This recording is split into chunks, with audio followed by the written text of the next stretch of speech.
Hi, mathematicians. Mrs. Hall here. Welcome to Number Corner, graphing lesson number 2. Make sure that you have your math journals and a pencil. This lesson is going to require you to be interacting throughout the video. Okay, go get your things. Here we go.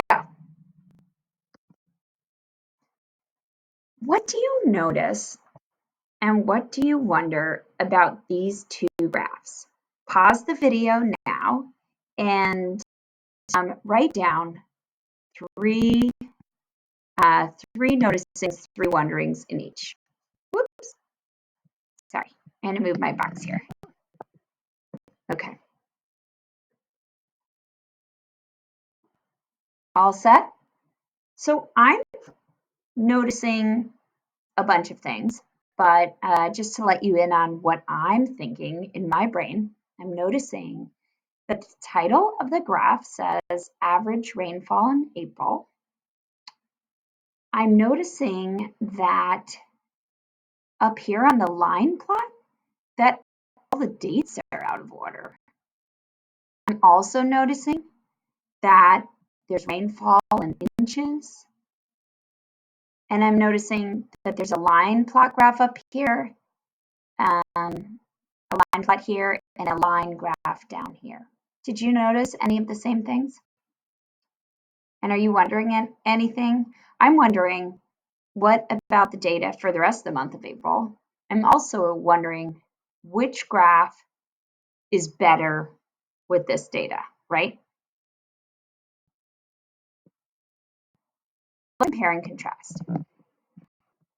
When would you use a line plot or a line graph? Well, all graphs are good at presenting information visually, but line graphs, the ones down here, are a great way to show change over time. For example, if you wanted to look at the height of a person or the height of a plant growth over time, you'd probably want to use a line graph because it can show you trends, right? And big rates of growth. So line graphs are really best for continuous data.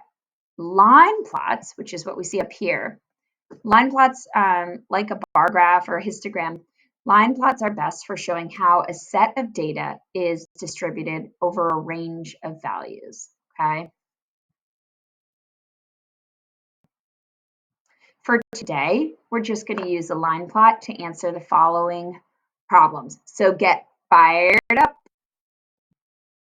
Take a look. Let me move myself down here for a second.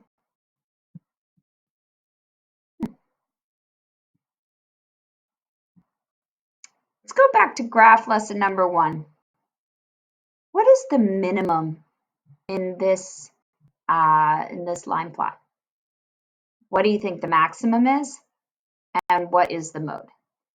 Pause this video right here and write down the answer to these questions in your math journals. Okay, you think you know? Let's reveal the truth. Did you get it right? Well, the minimum in this line plot is 0, right? Because that's the smallest data point. The maximum is over here at 3/4 of an inch. That's our largest data point. And the mode is 1/8. And that's because there are 2 pieces of data that have an average rainfall of 1/8, right? So that has to be our mode. Did you get that right? I hope so. Let's learn a new term. Today I want to teach you about the median. The median is the number that occurs in the middle of a data set. So, for example, if this was a random, I just wrote down random numbers. But to find the median, you're going to arrange the numbers in smallest to largest, and the middle number is your median. So, for example, in this random set of numbers, there are 1, 2, 3, 4, 5, 6, 7 numbers. All right. I know that the 4 is my median because there's 3 numbers smaller than 4 and there's numbers larger than 4. So this has to be my median. Let's find the median together on our line plot. So you'll notice that when I took all these data points, so I took my 0 from there, I took my mode, my double 1/8, I wrote down my fourth, my half, my 5/8, and my 3/4, all in order from smallest to greatest. And then, just like I did on the previous page, I thought about, well, what is my median? What's my number that's the exact measure of center? Well, it has to be 1/4 because there are 3 data points before it and there's 3 after it. And this fourth piece of data is is right in the middle of my 7 data points. And mathematicians are interested in the median because it gives them a general measure of the center of the data, which is important. What if your data set is an even number though? What if you only had 6 points of data, right? How could you find the median? Well, here again, I made just a random set of numbers, okay, 6 numbers, and the median would actually be the number between the middle 2 numbers. So look, I know that I have 6 numbers here. My middle numbers would be numbers 3 and which are these 2 right here, right in the middle. My median would have to be a 5, right? Because even though it doesn't say 5, I know that 5 is between 4 and 6. So that would be my general measure of set. My general measure, that's my median.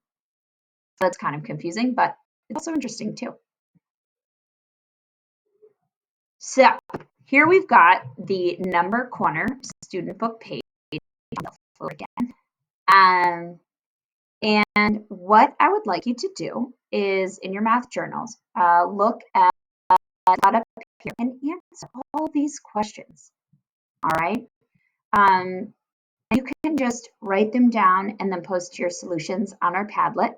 And I'm excited to hear your thinking. All right, you can do it. Can't wait to see your work. Bye.